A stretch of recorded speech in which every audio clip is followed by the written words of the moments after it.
Have you ever stood in a supermarket, staring at a product, your mind completely blank because you can't remember the word for milk? Or maybe you've been in a cafe, desperately pointing at a picture because the simple phrase, "I would like a coffee," feels like an impossible mountain to climb? I have. I remember the heat rising to my cheeks, the feeling of frustration so sharp it was like a physical pain. I felt stuck, silenced by my own limited vocabulary. That was before I discovered a simple, powerful truth: you don't need to know thousands of words to start truly living in English. You just need the right 300. Welcome to Beginners, Learn English Vocabulary for Beginners, 300 Words for Daily Life. My name is Alex, and I'll be your guide on this journey. This isn't just another language course, this is a key. A key to unlocking conversations, to building confidence, and to finally breaking down that wall between you and the English-speaking world. I used to think learning vocabulary was about memorizing long, boring lists. I'd spend hours on words I never heard anyone use. It was overwhelming and, frankly, pointless. The breakthrough came when I started focusing only on what I needed for my daily life. The words for food, for family, for getting around the city, for expressing simple needs and feelings. These are the building blocks, the essential tools. And the most incredible part?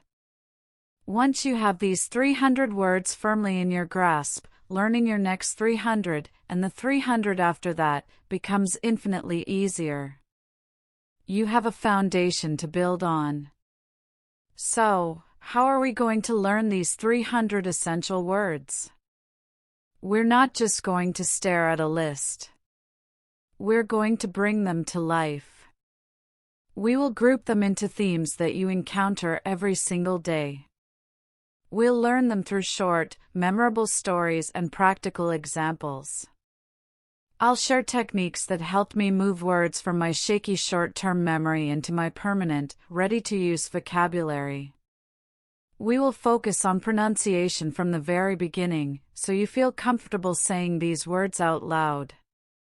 Think of this as your personal toolkit. Each word we add is another tool. A screwdriver, a hammer, a wrench. Alone, they are useful. But together, they allow you to build something real. Our goal is not perfection. Our goal is progress. Our goal is communication. It's about being understood, not about speaking like a university professor from day one. Are you ready to trade that feeling of frustration for a feeling of empowerment? Are you ready to walk into that cafe and order your coffee with a smile? Then let's begin. Let's open this toolbox and look at our very first, and most crucial, set of words. Imagine having a secret key that unlocks every conversation. That key is made up of a handful of small, powerful words that native speakers use dozens of times every day without even thinking. We're going to start with that key. The first set of words in our 300-word toolkit isn't about complex ideas, it's about you. It's about establishing who you are and what you're doing. These are the words that form the skeleton of every sentence, the anchors of meaning. We begin with personal pronouns and the verb to be. Why start here? Because without I, you, he, she, it, we, and they, you can't point to anyone or anything.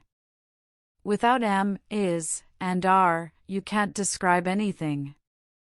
Think of it like this: if words were bricks, these pronouns and the verb to be are the foundation upon which every house is built. Without a solid foundation, the walls can't go up. Let's meet them. Repeat after me, even if it's just in your mind for now. I, you, he, she, it, we, they. Now, the verb to be in the present tense: I am, you are, he is, she is, it is, we are, they are. These might seem too simple, but their power is immense. Let me tell you a short story from when I was learning.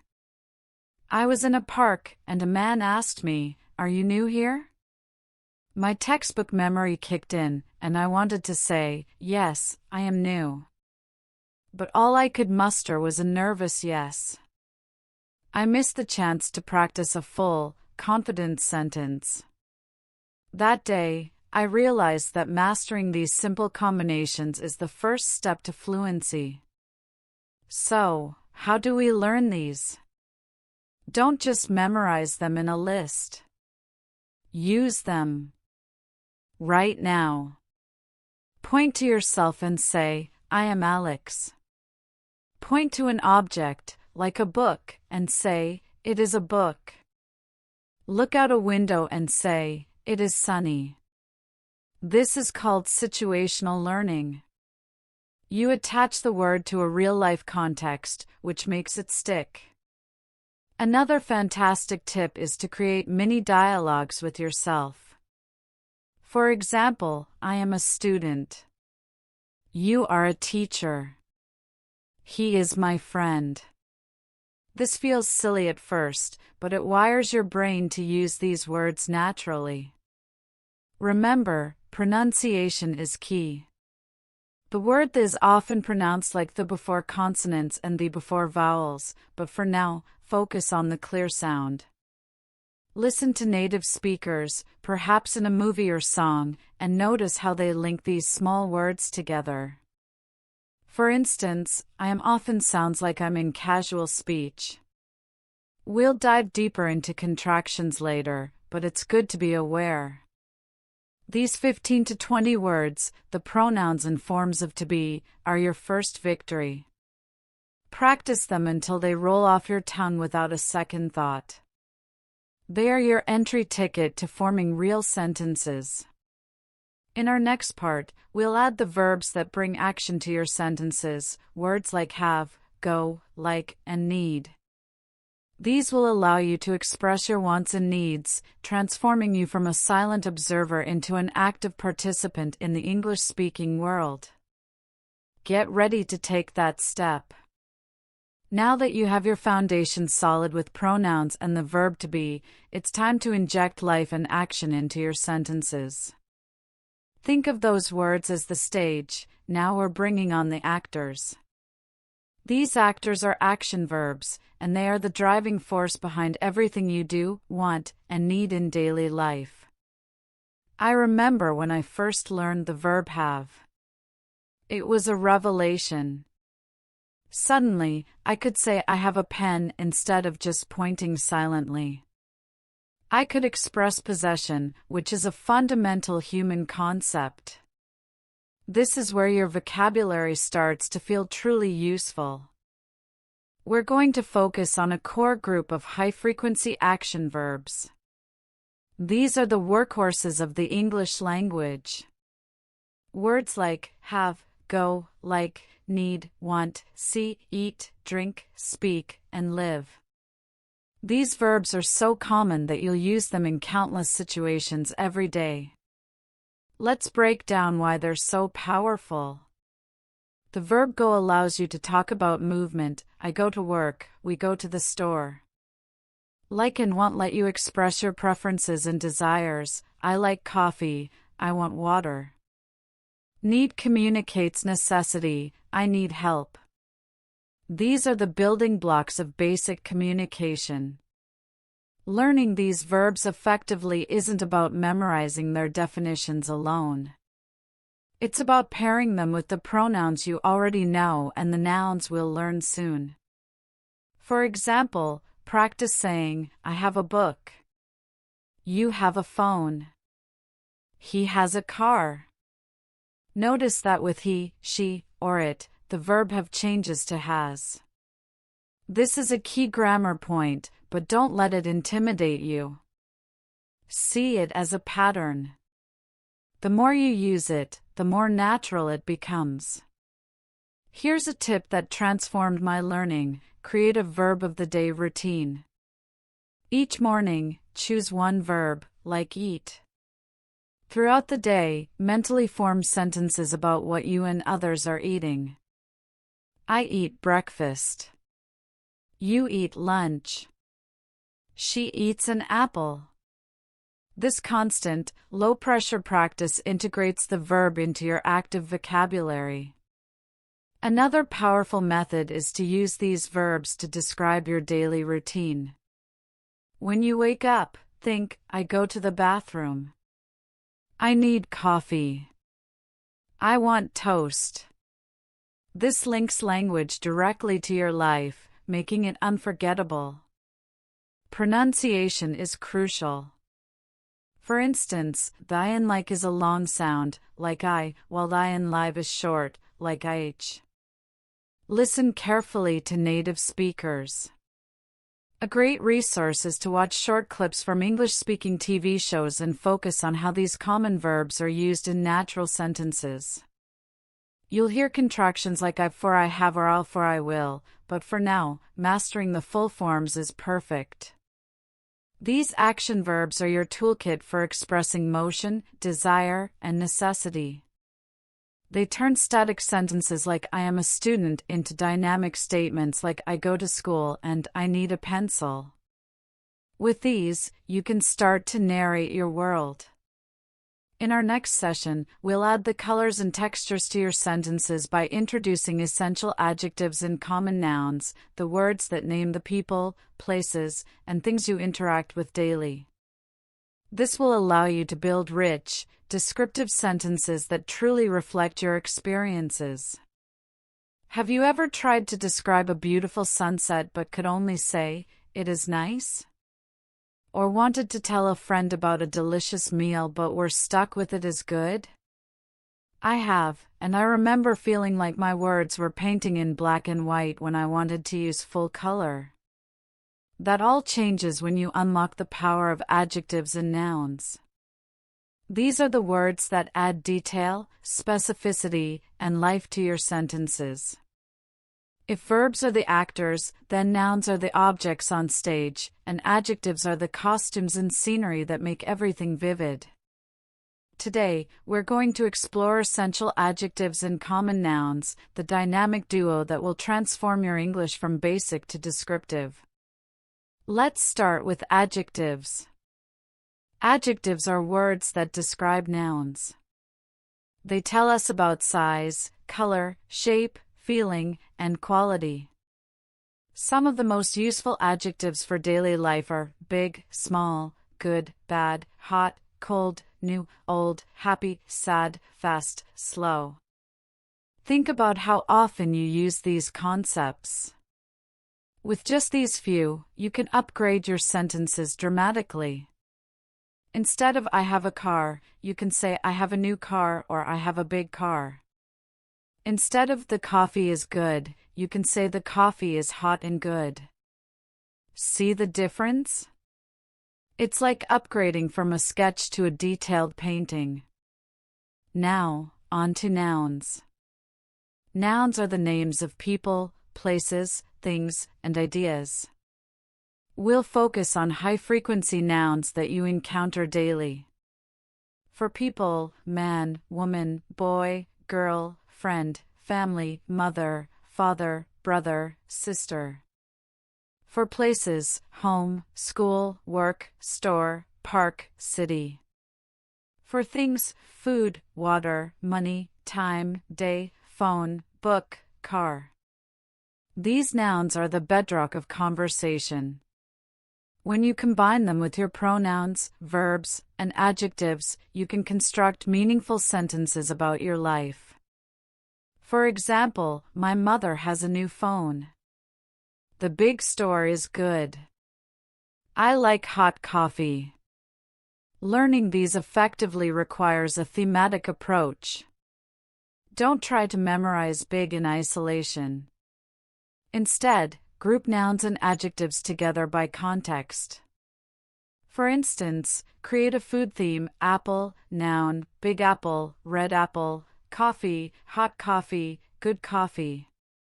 This way, you're building associated clusters in your mind, which is how native speakers store vocabulary. Another powerful technique is to label your environment.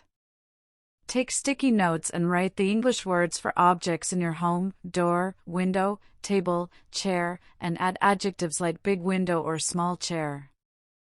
This constant visual reinforcement accelerates learning. Pronunciation tip: pay attention to syllable stress. For example, happy has stress on the first syllable, happy. Computer has stress on the second syllable, computer. Listening to audio examples can help you get this right. Also, practice using adjectives after is or are to describe nouns, as in the day is happy, but remember that adjectives don't change form in English like they do in some languages. Big stays big whether you're talking about one thing or many, a relief for learners. With these tools, you're now equipped to create sentences that are rich and informative. You can express not just actions but qualities and identities. In our next part, we'll dive into a crucial aspect of daily communication: asking questions.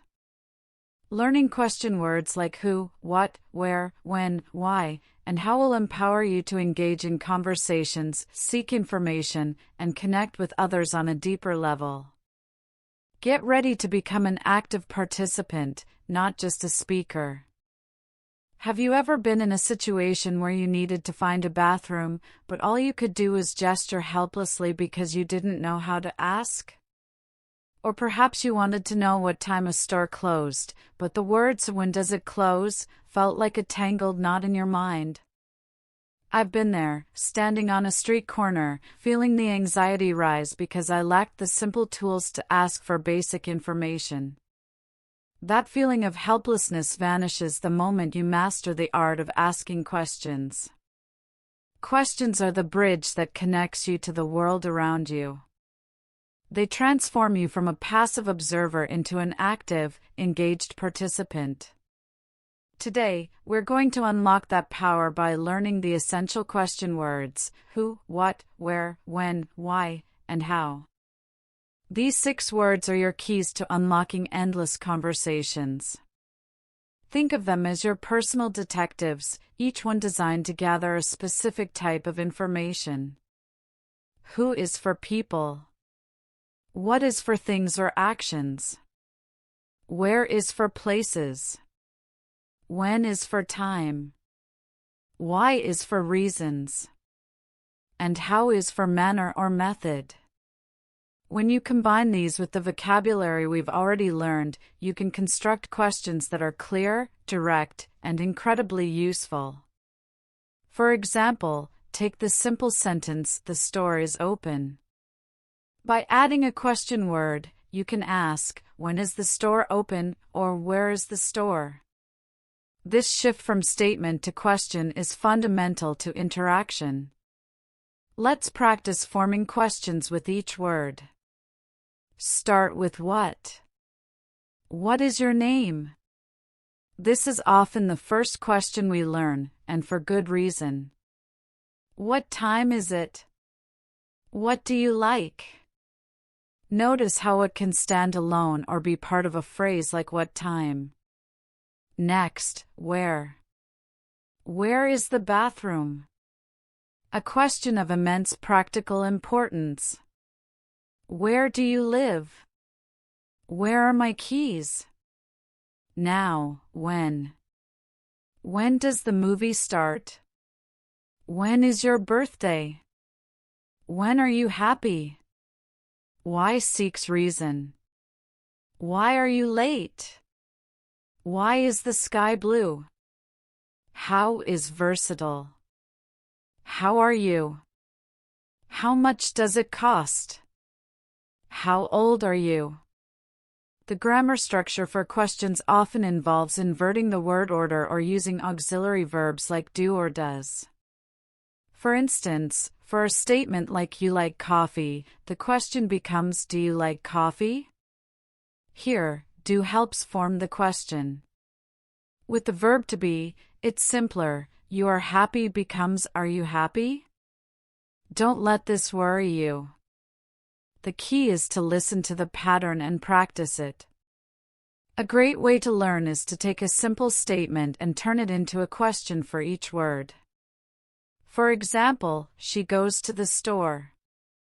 Who goes to the store? What does she do? Where does she go? When does she go? Why does she go? How does she go? My best tip for mastering questions is to create a daily questioning habit. As you go about your day, mentally ask questions in English about everything you see. What is that building? Where is that bus going? When will I arrive? Why is that person running? How does this machine work? This constant internal dialogue trains your brain to think in questions. Another effective method is to practice with a partner or even by yourself. Record yourself asking questions and then answering them. This builds fluency and confidence. Pronunciation is important for being understood. Question words often have a rising intonation at the end of the sentence. Listen to how native speakers ask questions, the melody of their voice goes up. For example, in Where Are You?, the pitch rises on you. Practice this musicality. Also, note that who sounds like who, and why rhymes with sky. Clear pronunciation ensures your questions are heard correctly. With these question words, you are no longer limited to just making statements. You can seek information, show interest in others, and navigate daily life with ease. In our next session, we'll put all these pieces together by exploring common phrases and situations you'll encounter every day, like greetings, introductions, and shopping.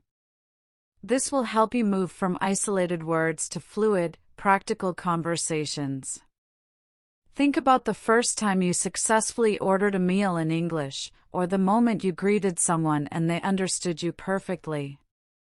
That feeling of connection is what we're working towards. Now that you have a toolbox filled with essential words, it's time to assemble them into practical phrases that you can use in everyday situations.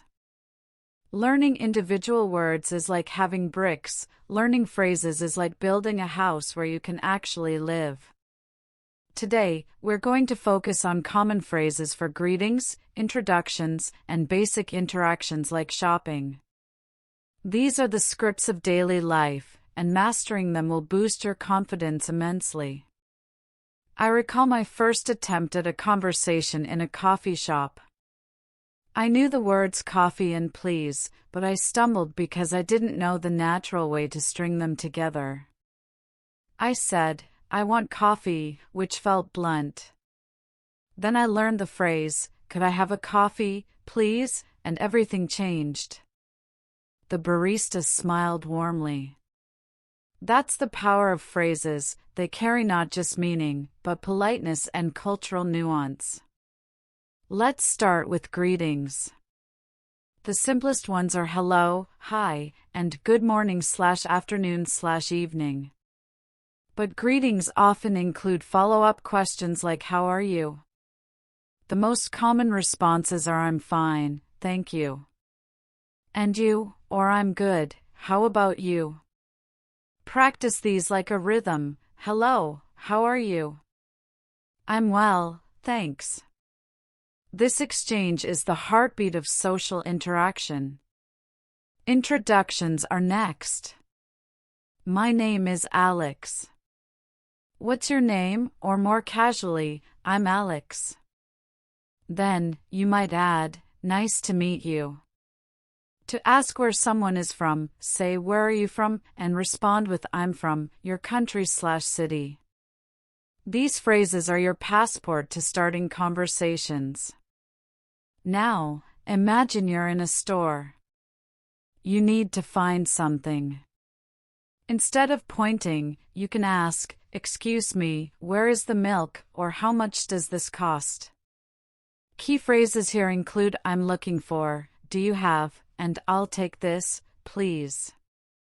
Remember to always use please and thank you. They are magic words that make interactions smoother. How should you learn these phrases? Don't just memorize them from a list. Practice them in context. Role-play scenarios with a friend or even by yourself. Stand in front of a mirror and greet yourself. Pretend you're in a shop and ask for an item. Another effective method is to listen to dialogues in movies or podcasts focused on beginners. Repeat the phrases out loud, copying the intonation. English has a musicality. For example, how are you usually has a rising tone on you. Pay attention to that. Also, chunk learning is your best friend. Group phrases by situation. For example, create a coffee shop list. Good morning, I'd like a coffee with milk and sugar, please. How much is it? Thank you, have a nice day. By learning these chunks, you're preparing for a real-life event. This reduces anxiety because you have a ready-made script. I also recommend using flashcards with the phrase on one side and the situation on the other. Review them daily until they feel automatic. Pronunciation tip: in connected speech, words often blend together. For example, how are you might sound like how are you, and I am becomes I'm. Don't worry about speaking too fast initially, focus on being clear and using the correct phrases. Practice linking words smoothly. With these phrases, you're not just learning English, you're learning how to navigate social situations. You're building bridges to other people. In the next part, we'll dive into another critical area: numbers, time, and dates. This will allow you to talk about schedules, make appointments, and understand prices, essential skills for managing your daily life. Get ready to add precision to your conversations. Have you ever tried to tell someone your phone number in English, but your mind went blank after 5? Or perhaps you were in a taxi, trying to say an address, and the driver looked confused because you said 30 but it sounded like 13? I've been there. I once spent 10 minutes trying to buy a bus ticket because I couldn't confidently say 2:45 for the time. Mastering numbers, time, and dates might seem tedious, but it is absolutely essential for navigating daily life. These are the details that make your communication precise and reliable. Without them, you risk missing appointments, misunderstanding prices, or even getting lost. Today, we're going to conquer this foundational layer of English, turning confusion into clarity. Let's start with numbers. Begin by mastering numbers 1 through 20 thoroughly. These are the building blocks for all larger numbers. Pay close attention to the teens, 13 to 19, as they often confuse beginners. 13 and 30 sound similar, but the stress is different, 13 versus 30. Practice saying them slowly: 13, 14, 15, 16, 17, 18, 19. Then, move on to the tens: 20, 30, 40, 50, 60, 70, 80, 90. Once you have these, forming numbers like 25 is easy: 25. Practice counting aloud every day. Count steps as you walk, count items in your kitchen, or count seconds. This repetitive practice builds muscle memory for your tongue and brain. Next, telling time. In English, there are common ways to express time. For example, 3 o'clock can be 3 o'clock, 3:15 can be 3:15 or 3:15, and 3:45 can be 3:45 or 3:45. Start with the simplest method, saying the hour and then the minutes, like 4:24, 4:20. Use AM for morning times and PM for afternoon and evening. To ask for the time, say "What time is it?" or "Do you have the time?" Practice by looking at a clock and stating the time in English throughout the day. Now, dates. Dates are usually written and said in the order of month, day, and year in American English. For example, July 4th, 2024 is said as July 4th, 2024. The days of the week and months of the year are crucial. Make sure you know them cold, Monday, Tuesday, etc., and January, February, etc. To say a date, use ordinal numbers, first, second, third, fourth, and so on. Note that we say July the 4th or the 4th of July, both are correct, but the first is more common in the US. Practice by saying today's date every morning. Today is Tuesday, July 2nd, 2024. Learning these elements requires active use. Don't just recite numbers, apply them. When you see prices, say them in English. This costs $10.50. When scheduling, say your appointments aloud. My meeting is at 3 p.m. on Wednesday. Use your phone settings to change the language to English, so you see dates and times in English daily. This immersion technique is incredibly effective. Pronunciation tips: numbers like 30, 40, 50 have a clear T sound at the end, unlike 13, 14, 15 which end with teen. For dates, practice the TH sound in fourth and fifth. Listen to native speakers say phone numbers. They often pause between groups, like 555, 1234. Mimic this rhythm. With numbers, time, and dates under your belt, you can make appointments, discuss prices, understand schedules, and talk about past and future events. You're adding precision to your conversations. In our next session, we'll explore vocabulary related to family and the home. This will allow you to describe your life, your relationships, and your living environment, making your English more personal and meaningful. Get ready to share your story. Is there anything more personal than talking about the people you love or the place you call home? I remember trying to describe my family to a new colleague. I wanted to say my sister was kind and funny, and that we lived in a small apartment with a big kitchen where we loved to cook. Instead, I could only point to a photo and say, "My sister." My home. It felt inadequate. Our families and our homes are central to our lives, and being able to talk about them in English allows you to share who you are. This section is about making your English personal. We will learn the vocabulary for family members and the different parts of a home. These words will help you build connections and tell your unique story. Let's start with the family. The immediate family is the best place to begin.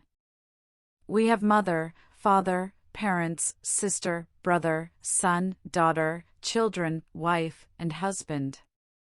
Then, we extend to the wider family: grandmother, grandfather, grandparents, grandson, granddaughter, grandchildren, aunt, uncle, cousin. Notice the pattern? Grand for a generation above, and in-law for relations by marriage, like mother-in-law. Practice these words by thinking about your own family. Say aloud, "I have one sister. Her name is Maria. I have two grandparents." This personal connection makes the words stick. Now, let's walk through the home. Think of the different rooms: kitchen, bathroom, living room, bedroom, dining room. Then, the furniture and objects within them.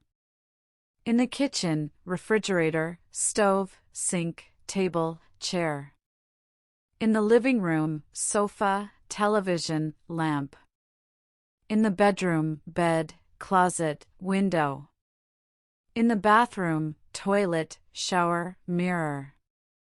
These are the nouns that define your daily environment.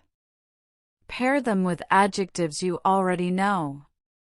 You can now say, I have a small kitchen, or the living room has a big, comfortable sofa. The best way to learn this vocabulary is to create a mental map of your own home. Walk from room to room and name everything you see. This is my bedroom. That is my bed. This is a window. You can even take a notebook and draw a simple floor plan, labeling each room and the key items in it. This spatial memory technique is powerful. Another great exercise is to describe your family and home to yourself each day. My mother's name is Anna. She is kind. Our house has 3 bedrooms. The kitchen is new. Pronunciation is key for being understood. Pay attention to the stress in words like family, family, and bathroom, bathroom. The word children can be tricky. It's a 2-syllable word, children. Also, practice the th sound in mother, father, and brother. Listen to how native speakers say these words in movies or songs about family. Remember, the goal is communication, not perfection. It's better to say I live with my mother and father than to not say anything at all. With these words, you can answer questions like who do you live with and what is your home like? You are building a foundation for sharing your life. In our next part, we will venture outside the home to learn essential vocabulary for food, drinks, and eating out. This will equip you for one of life's greatest pleasures, enjoying a meal and a conversation. Get ready to talk about taste. What is the universal language that brings people together, no matter where they are from? It's the language of food. I'll never forget the first time I walked into a bustling bakery in London, surrounded by pastries I couldn't name and a menu that might as well have been in ancient Greek. The aroma was incredible, but my anxiety was higher. I wanted to ask what was in a sandwich, or if a cake was sweet or savory, but I was mute. That day, I decided to conquer the vocabulary of food and dining. Knowing these words does more than just fill your stomach, it fills your conversations with flavor and joy. Today, we're going to learn the essential words for food, drinks, and how to navigate eating out. This is where your English becomes truly practical and delicious. Let's start with the basics. Food categories are a great way to organize your learning. Think of fruits: apple, banana, orange, grape. Vegetables: carrot, tomato, potato, onion. Meats: chicken, beef, fish, pork. Dairy, milk, cheese, butter, eggs. Staples: bread, rice, pasta, soup. And of course, drinks: water, coffee, tea, juice, wine, beer. These are the building blocks of meals. Don't try to learn every fruit at once, start with the ones you eat most often. Pair them with adjectives: a red apple, a hot coffee, fresh bread, cold water. This helps you describe what you like. Now, imagine you're in a restaurant. What phrases do you need? When you arrive, the host might say, table for 1, or how many people? You can respond with, a table for 2, please. When the server comes, they might ask, are you ready to order? You can say, I'd like the chicken, please, or what do you recommend? If you have dietary needs, does this have meat, or I'm allergic to nuts? During the meal, you might need to ask for something. Can I have more water, or the bill, please? Remember, please and thank you are your best friends here. Learning this vocabulary is best done through immersion. Label the food in your kitchen. When you eat an apple, say apple out loud. Create a weekly menu in English. Monday, pasta with tomato sauce. Tuesday, chicken and rice. Practice role-playing a restaurant scene at home. Be both the customer and the server. This active practice makes the words come alive when you need them. Another tip is to watch cooking shows in English. You'll hear the names of ingredients and cooking verbs like cut, mix, fry, and bake, which are great to know. Pronunciation is crucial for being understood. Pay attention to word stress. For example, vegetable has 3 syllables, vegetable. Sandwich is often pronounced sandwich, not sandwich. The th in thank you is important. Also, listen for linking in phrases like cup_of tea or glass_of water. Don't worry about a perfect accent, focus on clarity. With these words and phrases, you can walk into any cafe or restaurant with confidence. You can talk about your favorite meals, understand a menu, and enjoy a conversation over food. In our next part, we'll step outside and tackle the vocabulary for getting around the city. We'll learn about transportation, directions, and places in the community. This will empower you to explore, travel, and navigate your environment like a local. Get ready to move! Have you ever stepped out of a train station in a new city, clutching a map that might as well be an abstract painting, with every street sign looking like a cryptic puzzle? I have. I remember the sinking feeling of being utterly lost, wanting to ask for directions but only knowing how to say where and bus. The words for left, right, or straight ahead escaped me. That feeling of vulnerability is something I never want you to experience. Mastering the vocabulary for getting around your city is like gaining a superpower. It transforms you from a confused tourist into a confident explorer. Today, we're going to learn the essential words for transportation, directions, and places in the community. This knowledge will give you the freedom to navigate any English-speaking environment with ease. Let's start with transportation. These are the vehicles that move you from point A to point B. The most common ones are car, bus, train, subway, taxi, bicycle, and airplane. But it's not just about the vehicle, it's about the associated words. You need to know where to find them: bus stop, train station, airport, taxi stand. And you need to know the actions: to drive, to take a bus, to ride a bike, to walk. Practice these by describing your daily commute. For example, I take the bus to work. I get off at the 3rd stop. I walk to the train station.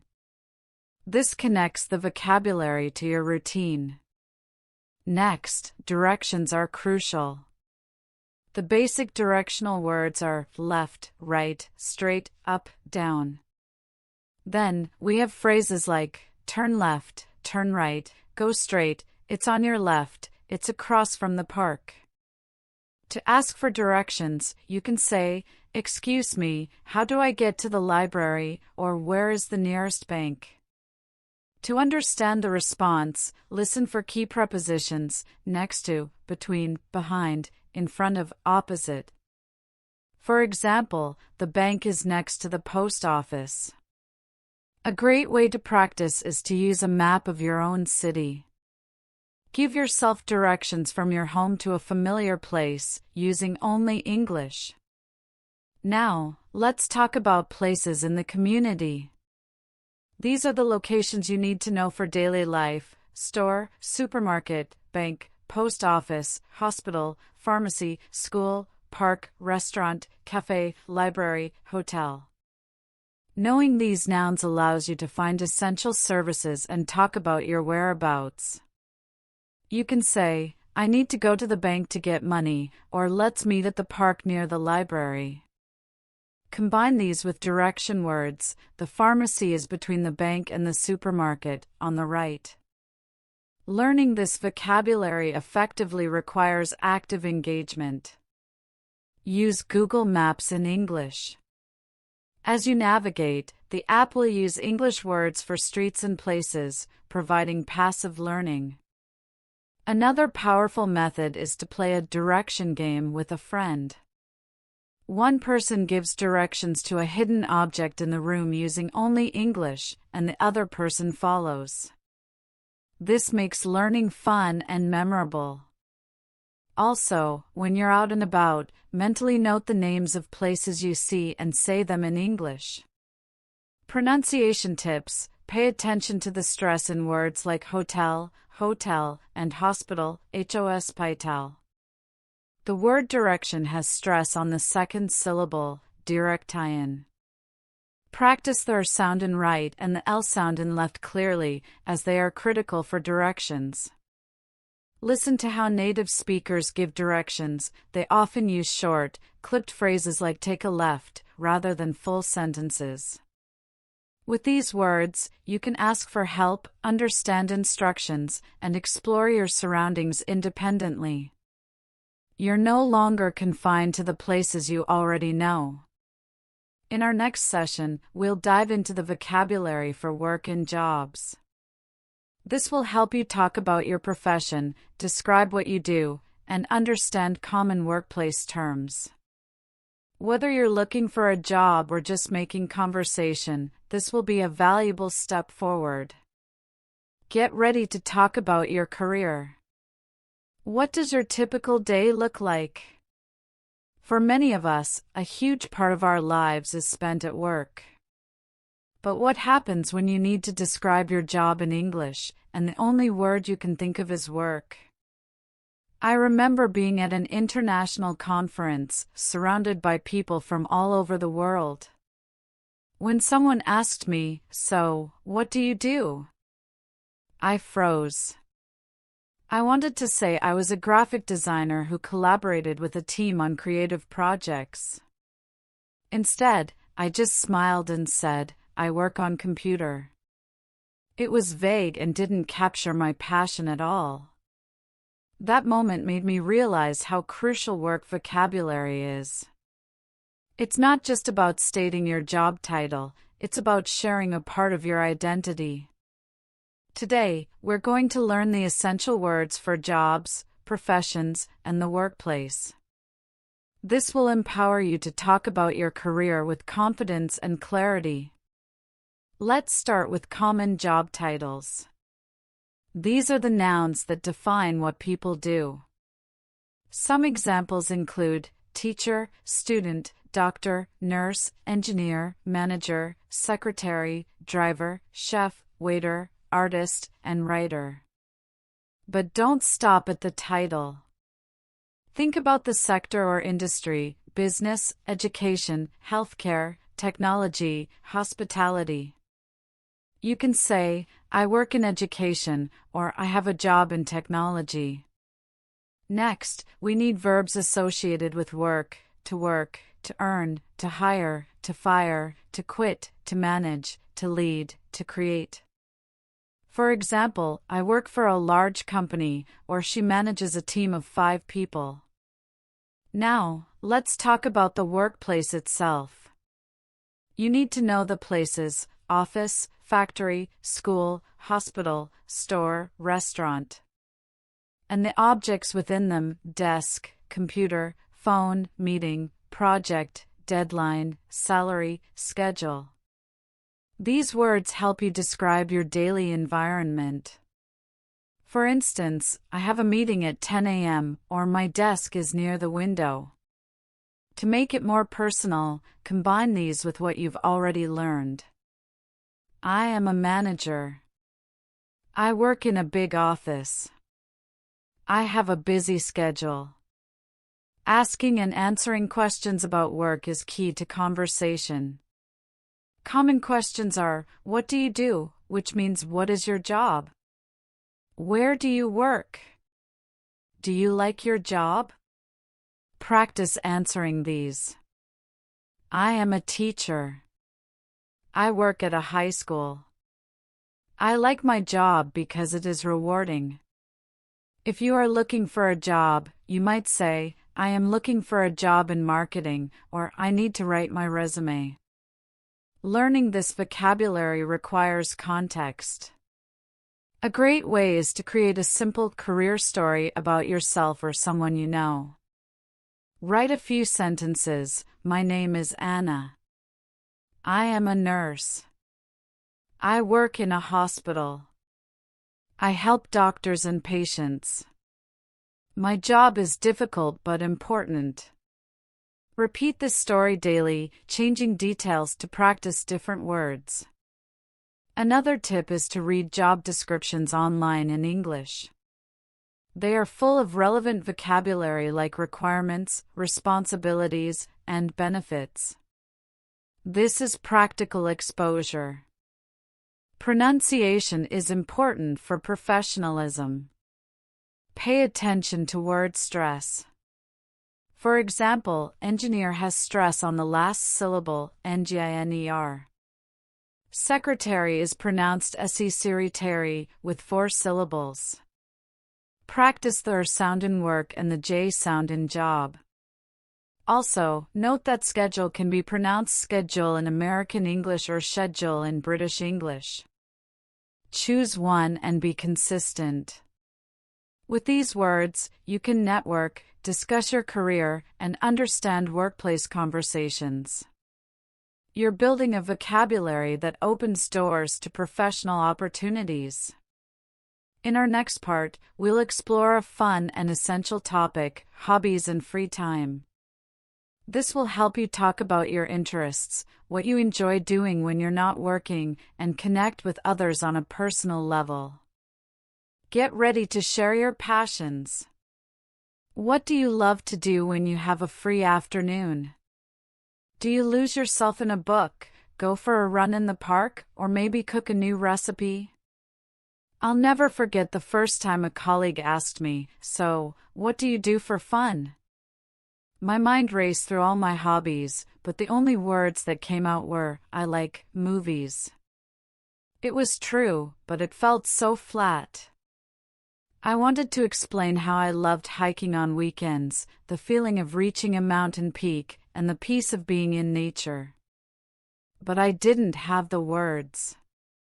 Talking about hobbies and free time is about more than just passing the time. It's about sharing your passions, connecting with people on a personal level, and showing who you are beyond your job. Today, we're going to learn the vocabulary to do just that. We'll cover common hobbies, activities, and how to talk about what you enjoy in your spare time.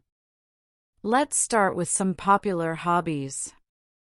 Think about activities you do for enjoyment.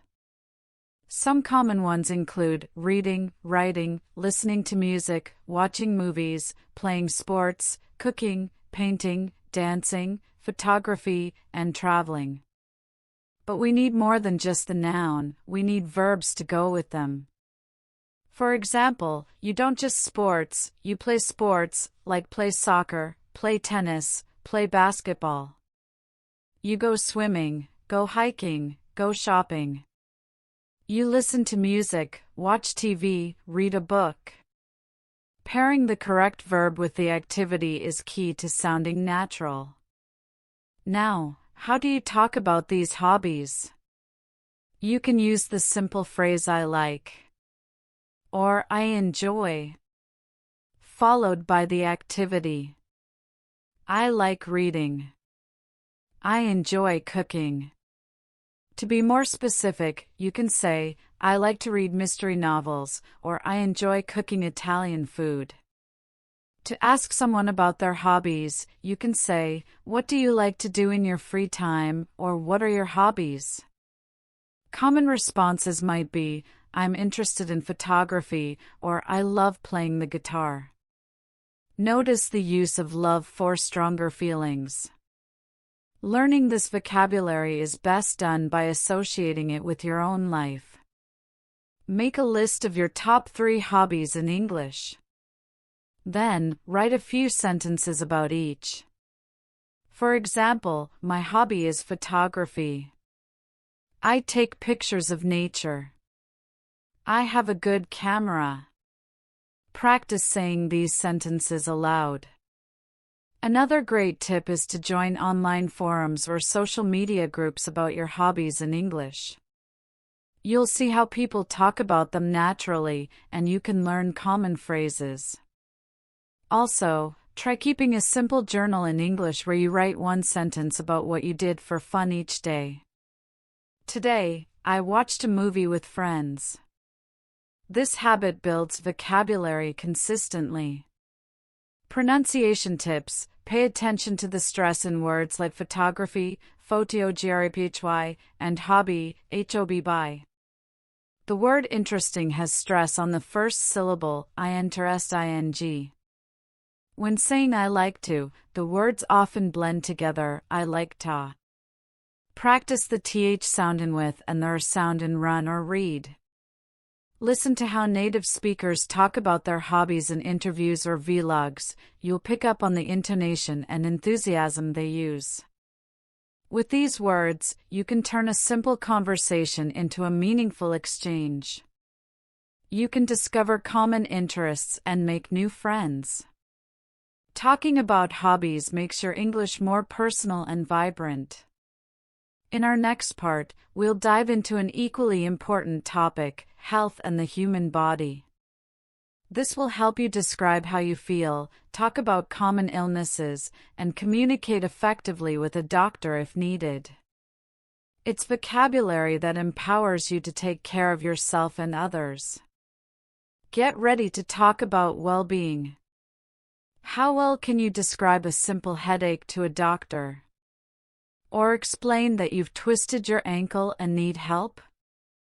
I remember a time when I was traveling and ate something that didn't agree with me. I stood in a pharmacy, clutching my stomach, trying to remember the word for pain.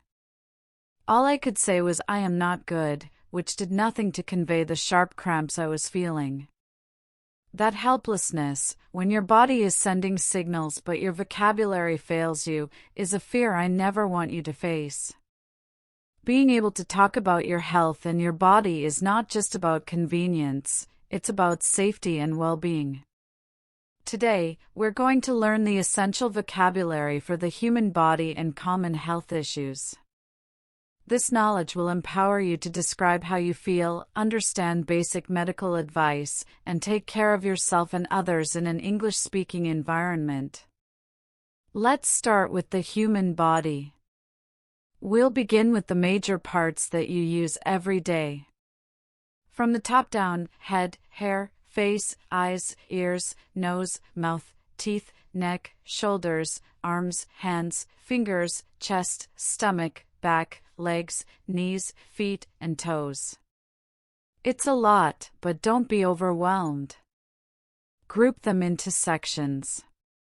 For example, the face, eyes, ears, nose, mouth. The limbs, arms, hands, fingers, legs, feet, toes. Practice by pointing to each part on your own body and saying the word out loud. This is my nose. These are my eyes. This physical association is a powerful memory tool. Next, we need words to describe how we feel.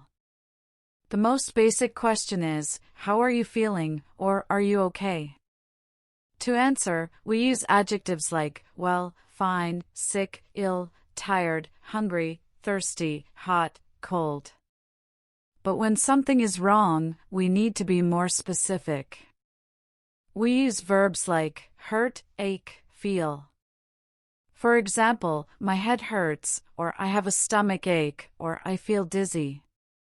Common ailments include a headache, a fever, a cough, a sore throat, a cold, the flu, a pain in my back.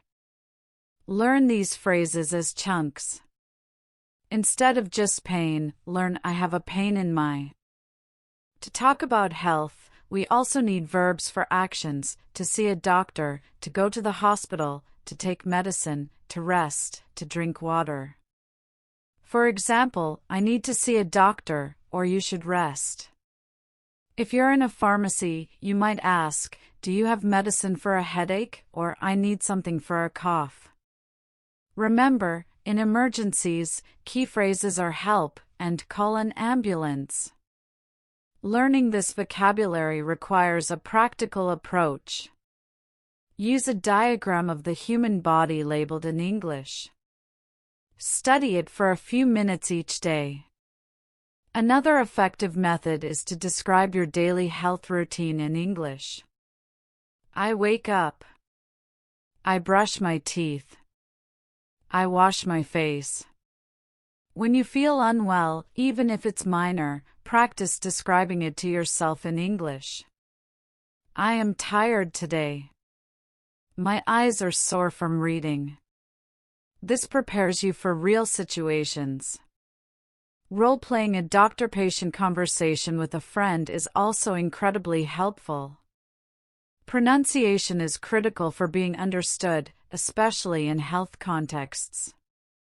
Pay attention to the difference between similar-sounding words like ache, which rhymes with cake, and earache or headache. The th sound in thirsty and teeth is important. Practice the I in sick versus the e in teeth. Also, word stress matters. For example, hospital is stressed as hospital and medicine as medicine. Listen to how native speakers say these words in health advertisements or public service announcements.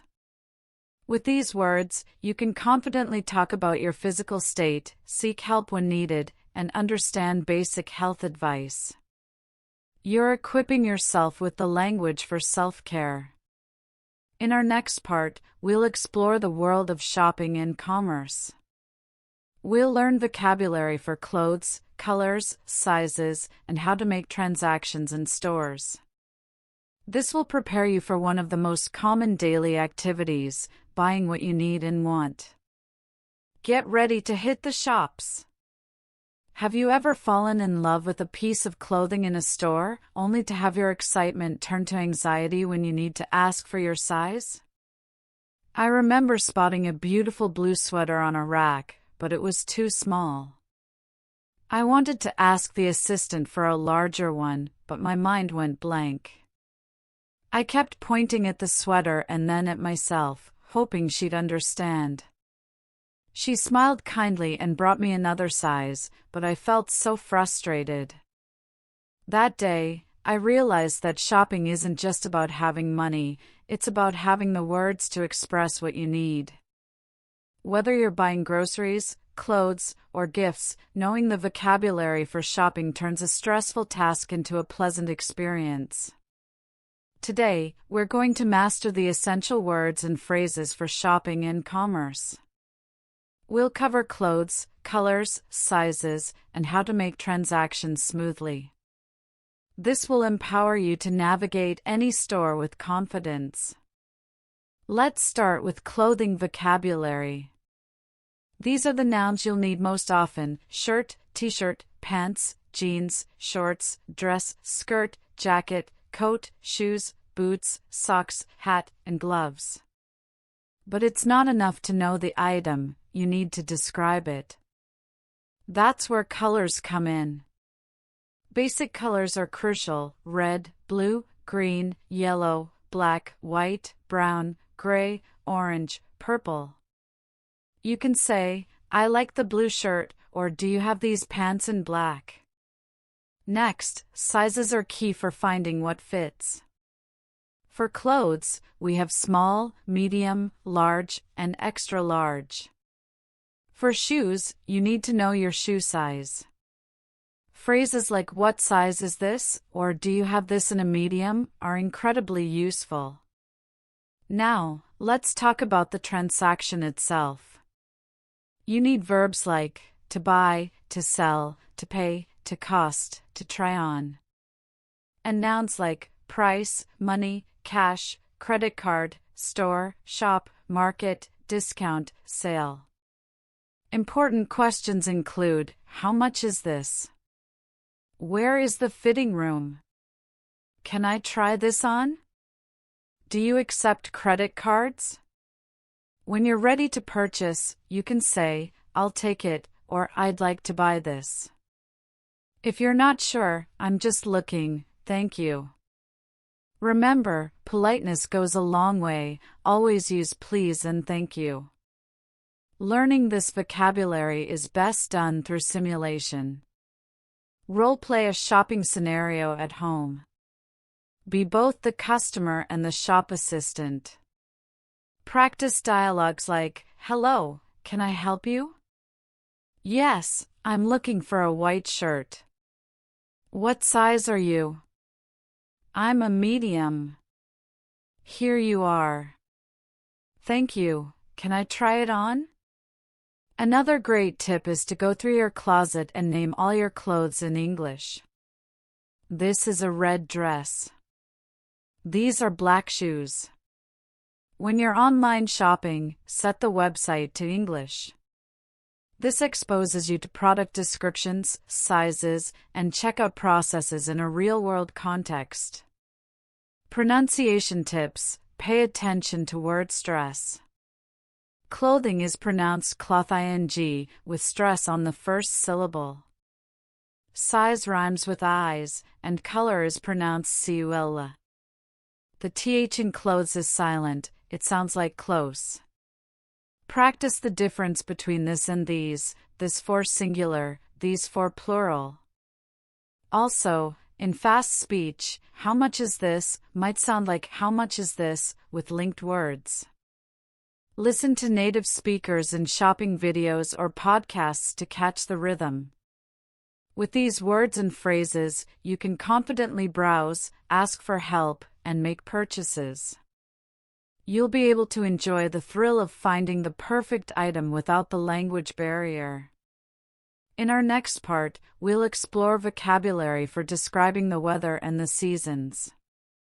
This will help you make small talk, plan activities, and understand weather forecasts, a key part of daily conversation in any language.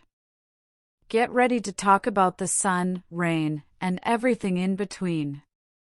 Have you ever been caught in a sudden downpour without an umbrella, desperately trying to ask a stranger if the rain would stop soon, but all you could manage was a helpless gesture towards the sky? I have. I was visiting a coastal town, and the weather changed from sunny to stormy in minutes. I wanted to ask a shopkeeper, "Is this rain going to last long?" but the words stuck in my throat.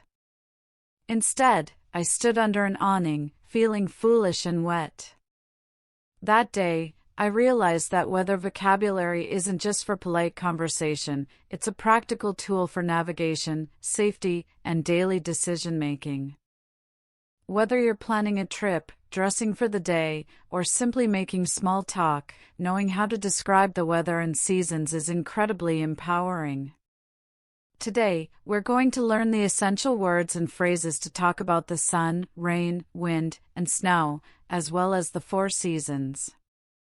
This will help you understand forecasts, share experiences, and connect with people in any English-speaking setting. Let's start with the fundamental weather adjectives. These words describe the conditions outside. The most common ones are sunny, cloudy, rainy, windy, snowy, foggy, and stormy. Notice the pattern: many are formed by adding y to a noun, like cloud to cloudy or rain to rainy. You can use them in simple sentences: "It is sunny today," or "The weather is windy." But we also need the nouns themselves: sun, cloud, rain, wind, snow, fog, storm. This allows you to say, "I see the sun," or "There is a lot of wind." For more detail, learn words for intensity: light rain, heavy rain, strong wind, gentle breeze. This helps you be more precise. Next, let's talk about the seasons: spring, summer, autumn, or fall, and winter. Each season brings its own weather patterns. Spring is often associated with renewal, warm, with showers and flowers. Summer is typically hot and sunny, perfect for beaches. Autumn is cooler, with windy days and falling leaves. Winter is cold, with snow in many regions. You can describe your preferences. I love summer because of the warm weather, or winter is my favorite season for skiing. Also, learn related vocabulary. For spring, words like bloom and grow. For summer, vacation and heat. For autumn, harvest and crisp. For winter, frost and ice. Temperature is a key part of weather discussion. Essential words include hot, warm, cool, cold, freezing, and boiling. You might say, it is warm outside, or the water is cold. To ask about temperature, use what is the temperature, or is it hot? Additionally, learn verbs like to rain, to snow, to shine, to blow. For example, it is raining, or the sun is shining. How can you master this vocabulary? Integrate it into your daily routine. Each morning, check the weather and describe it aloud in English. Today is cloudy and cool. It might rain in the afternoon. Keep a small journal where you write one sentence about the weather every day. This consistent practice builds long-term memory. Another great tip is to watch English language weather reports online. They use visual cues and repetitive phrases, making it easier to learn. You can also use weather apps set to English, so you see terms like precipitation or humidity regularly. For seasons, create a mind map for each one, listing associated words, activities, and clothing. Pronunciation tips. Focus on word stress. For instance, temperature has stress on the first syllable, temperature. Weather and weather are homophones, they sound the same, but context distinguishes them. Practice the th sound in weather and thunder. The word snow has a long O sound, rhyming with go, while now is different. Listen to native speakers in videos or podcasts. Pay attention to how they say phrases like chance of rain or partly cloudy. Also, note the intonation in questions like is it going to snow, where the voice often rises at the end. With these words, you can engage in everyday conversations, from beautiful day, isn't it, to I heard there's a storm coming. You'll be able to plan activities based on the forecast and understand warnings. This knowledge makes you more adaptable and confident outdoors. In our next part, we'll delve into vocabulary for emotions and feelings. This will enable you to express joy, sadness, anger, and excitement, enriching your personal interactions and helping you share your inner world. Get ready to talk about your heart. Think back to the very beginning of this journey. Remember that feeling of standing in the supermarket, the word for milk just out of reach? Now, imagine yourself walking into that same supermarket today. You can ask for what you need, you can understand the prices, you can even make small talk with the cashier about the weather. That is the transformation you have achieved. We started with 300 words, but what we really built was a foundation of confidence. This isn't the end, it's a magnificent beginning. You are no longer a beginner trapped in silence. You are a communicator, equipped with the essential tools for daily life. As we reach the final part of our guide, I want to leave you with a roadmap for the future, how to keep this momentum going and continue your exciting journey toward fluency. We have journeyed through the core vocabulary of life itself. We began with the fundamental building blocks, pronouns and the verb to be, the stage upon which every sentence is built. We added action verbs, injecting movement and desire into your speech. Adjectives and nouns brought color and specificity, allowing you to paint vivid pictures with your words. We mastered the art of asking questions, unlocking the ability to seek information and connect with others.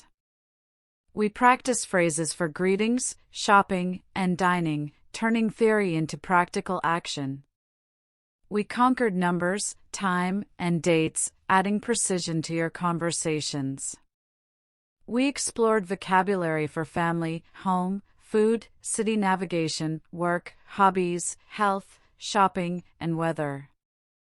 You now have a toolkit of 300 words that are alive and interconnected, ready to be used in a million different combinations. But what comes next? The most important step is to use what you have learned every single day. Language is a skill, not just knowledge. It thrives on practice. Here are my final pieces of advice. First, immerse yourself in English as much as possible. Change the language setting on your phone and social media to English. Listen to English music and pay attention to the lyrics. Watch movies or TV shows with English subtitles. Start with children's shows. They use simple, clear language and gradually move to more complex content. Second, find a speaking partner.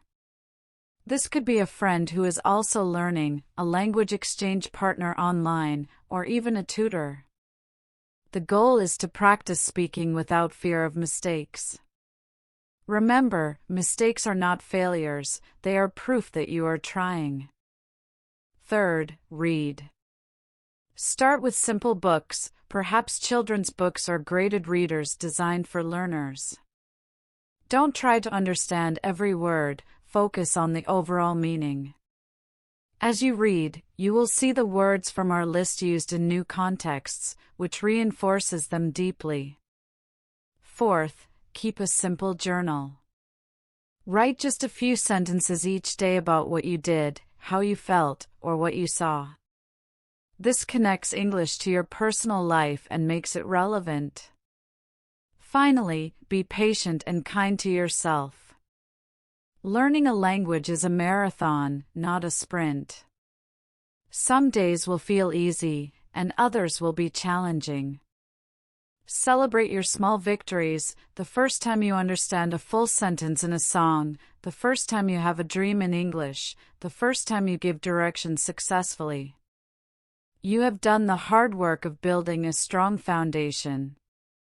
The words you now know are the most frequent and useful words in the English language. They are the seeds from which fluency will grow. Every new word you learn from now on will be easier because you have a structure to attach it to. You have the key. Now, it's time to open every door you encounter. Thank you for allowing me to be your guide on this first, crucial part of your adventure. I am excited for you. Go out there and speak your world into existence. You are ready.